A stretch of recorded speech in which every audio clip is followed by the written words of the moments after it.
Hey, old fans, I'm Thomas Mott. Welcome to Philadelphia Eagles Now. It is a weekend mailbag video, as we do here almost every single weekend on the channel, a subscriber-only mailbag video, meaning every single question that was pulled here was from a subscriber. So, going to be featured in next week's video, be a subscriber and ask a good question. That's like the little rules and guidelines we have here for the mailbag videos. Okay, Danny Eagle1 says, hashtag Eagles, what is going on with Jonathan Gannon and all these interviews? I heard he's a front runner for the Texans. Yes, you heard correctly. We'll show you the quote here from Dan Graziano at ESPN in just a couple of minutes. But just to get you updated, as of filming this video, which means, things can change. Let me just preface this. If you're watching this on Sunday or Monday morning, perhaps Jonathan Gannon has been hired by one of these three places, or one of the three places has hired somebody else. Just know that at filming this, Gannon has interviewed with three different football teams: Denver, the Minnesota Vikings, and now the Houston Texans. And apparently, he's done a very good job with all of them. And you kind of talk about a rising young head coach candidate. Gannon seems to be one of the guys that fits the mold and at least has gotten some looks from multiple outlets. Now, the Texans have also interviewed former Eagle quarterback Josh McCown. That was like yesterday, and they like Josh McCown, so maybe Josh McCown's going to be the head coach. Who knows? Although, all this stems from a Dan Graziano quote via ESPN just a couple of days ago. Throw it up on the screen. Quote, one of the hottest names out there is that of Eagles defensive coordinator Jonathan Gannon, who I'm told made a very strong impression in his interview with the Texans and is considered by some in that building to be the current front runner for the job. A head coach job in this cycle will represent a rapid rise for Gannon, who was the Colts defensive backs coach 2 years ago and is coming off his first season as a coordinator, end quote. It's very simple what's going on right here. Not only does Jonathan Gannon interview well, but teams want the next young star. Like, teams are very much shifting from the old, sage of the National Football League who's been a defensive coordinator for the past 10 years and is in his 60s or early 70s. No, that's like gone are those days. We are now in the age where you want to go and get the 35, 37, early 40-year-old young up-and-coming defensive coordinator, up-and-coming offensive coordinator, some DB coach, some wide receiver coach, much like Nick Sirianni was, and much like, of course, Jonathan Gannon is here right now. Due to the success, of course, of all the young head coaches in the National Football League, the McVays of the world, the Shanahans of the world, the Zach Taylors of the world, the Matt LaFleurs of the world, that's what teams are trying to find. Now, will they find that in Jonathan Gannon? I don't know. I'm very mixed on Jonathan Gannon. He was great against bad teams. He was really bad against good teams. And the personnel, I think, was good enough to where they could have beaten some of those good teams with good quarterbacks, as they say. So do I want Gannon to come back to Philly next year? Yes, kind of. Like, I like the idea of year two. It's like the growth from Hurts from this year to next year. I think Sirianni is going to grow from this year to next year. And I think Gannon would grow as well. But I also am not sure that I like his defensive scheme. And so I wouldn't mind kind of a change of philosophy there with somebody else. Maybe you bring in the older guy like a Vic Fangio, as I've mentioned here in the past. Either way, Gannon is getting looks. Will he get hired? Who knows? Again, depending when you watch this video. But the Texans seem to be the front runner right now for his services. And we'll keep you updated and covered on whatever happens with Jonathan Gannon going forward. Now, ad break, pin comment, leave it up to you guys. Will Gannon get a head coaching job? You think he's going to get a head coaching job this cycle? I think he will. Type Y down below for yes. I think he will not. Type N down below for no.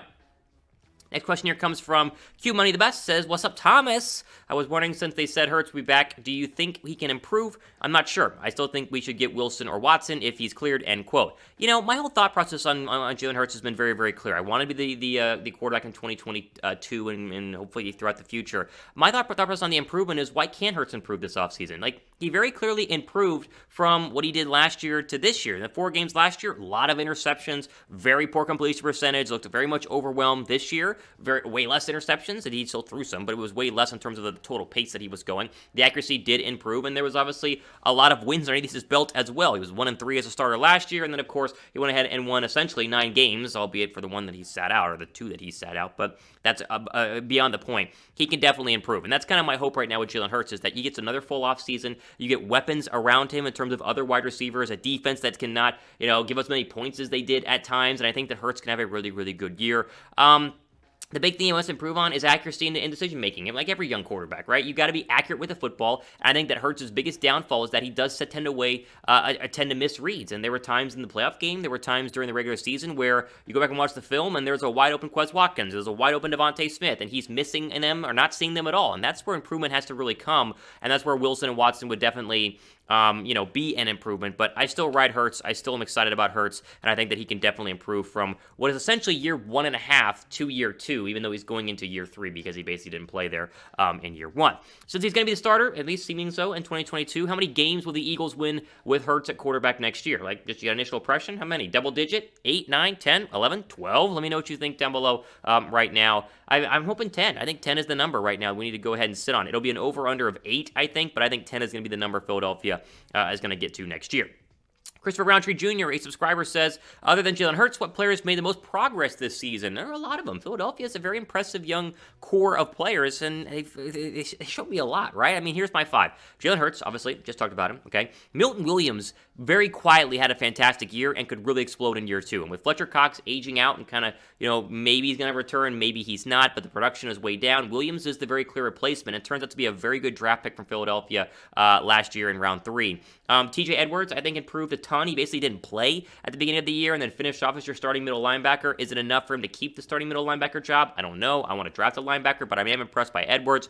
Josh Sweat has turned into their best pass rusher. I mean, talk about a young guy who was kind of a project drafted out of FSU, all the knee issues, and so not only has he stayed healthy, albeit for the final procedure, whatever happened in the week leading up to Tampa Bay, but he seems to be the best pass rusher with Brandon Graham coming back, as it was announced this past a week. I think Philadelphia's pass rush is going to be much better and what was essentially one of the league low. I mean, I think they were worse than sacks this year. And finally, Landon Dickerson. I mean, another hit. I mean, you start to go back to last year's draft, and they're hitting on a lot of players. And let's just say Jason Kelce retires. Dickerson played center at Alabama. He was drafted as a center, and even though he's been great at left and right guard at times, say Amalu comes back, Urban plays right guard, or Brooks, whoever it is, and then you can go and slide in Dickerson at center.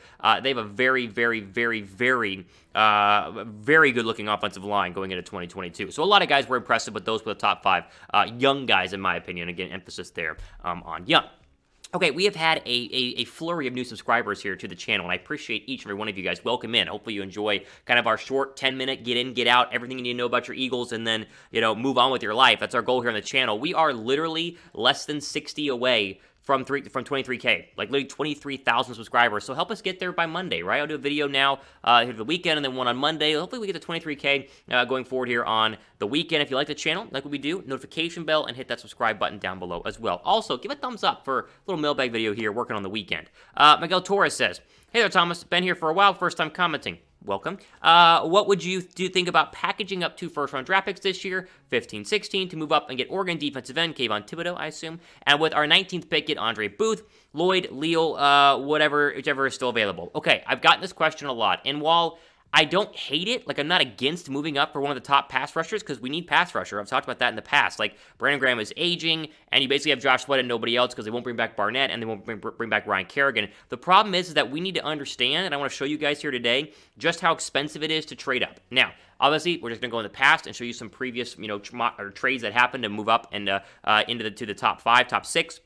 But just take into account that things can change, but this is essentially the asking price, right? Let's go back to 2010? The Falcons traded all the way up from 27 to the Browns to number 6. Now, that's a bigger jump than what Philadelphia did, but you can still see kind of the haul that you get from moving from, in the 20s or the, late teens into the top 6 there. Falcons got 6 overall. The Browns got first-round draft pick in 2010. They got a first-round draft pick a first and a second and a fourth, and then a first and a fourth. So 2 firsts, a second, and 2 fourths to go ahead and go from 27 to 6. Now, that's a bigger jump than Philly would do as move up into the top 5, but you assume that Hutchinson and Thibodeau are going to go into the top 5, so you got to get from 15, 16, wherever it is, up to the top 5. Now, how about another one? How about another look back into the little crystal ball of history and see what Philadelphia did in the past to move up inside the top 2? Here's their trade with Cleveland. Remember, they had done 2 trades to get up and then up again. Here's what it took to get Carson Wentz at number 2 overall. The Eagles got number 2 overall and the 2017 4th-round draft pick. The Browns got 8 overall, a 2016 3rd and 4th, and a first-round draft pick in 2017, and a second in 2018. So I'm not convinced that it simply would just take 2 first-round draft picks to move up. I think you're talking 2 first-round draft picks and then a second-round draft pick in the future. It's a lot of ammo to go ahead and move up in the draft. The question is Thibodeau and Hutchinson worth it? If the Eagles think that they are, then they're going to pull the trigger. If they don't, like I don't, I mean, I like them, but I'm not saying that I want to trade up. I would stay put and take the best 3 players available at 3 key positions of need. Pass rusher, because there will be one available, obviously linebacker, and then maybe a cornerback.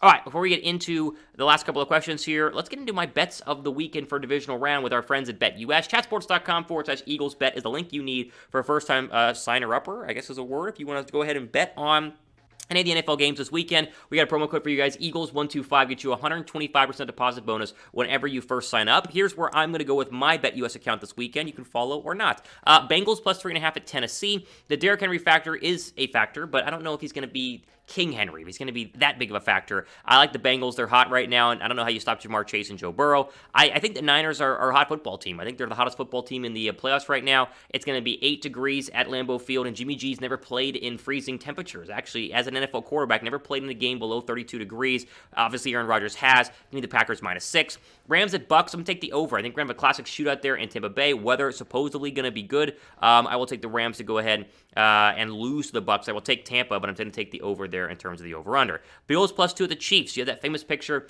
of Stephon Diggs watching the AFC title game last year from the Arrowhead and kind of witnessing defeat and witnessing what it was like to win by the Chiefs on the sideline. So give me Diggs and the Bills. I love Josh Allen. He's a fun player to watch. That to me is the game of the weekend. Bills +2 at the Chiefs there. There you go. They're my bets of the week. Chesssports.com/EaglesBet. Again, promo code Eagles125. All right, running long, we'll do 2 more. Tim G says, all right, Thomas, now the season is over. What's your final letter grade for Hurts and the offense, the defense, coaching staff, and the team as a whole? I'm not huge on grades, but I'll give you mine because you asked and you're my subscriber, so here we go. Hurts, I give a B+.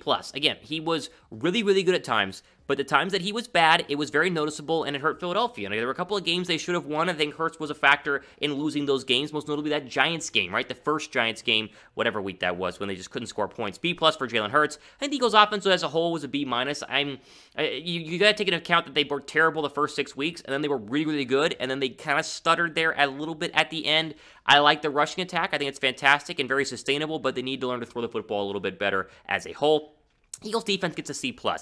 I think we overrated them, at least I think I did, I think most people did. We overrated them in the bad games, and then we were very passive in terms of the good games. Like, it was like, okay, well, they had a good game, nice. And then when they've had a bad game, it was like, oh, well, it's not that bad. They had a lot of bad games, and that Bucks game did not look good. I think they deserve a C+.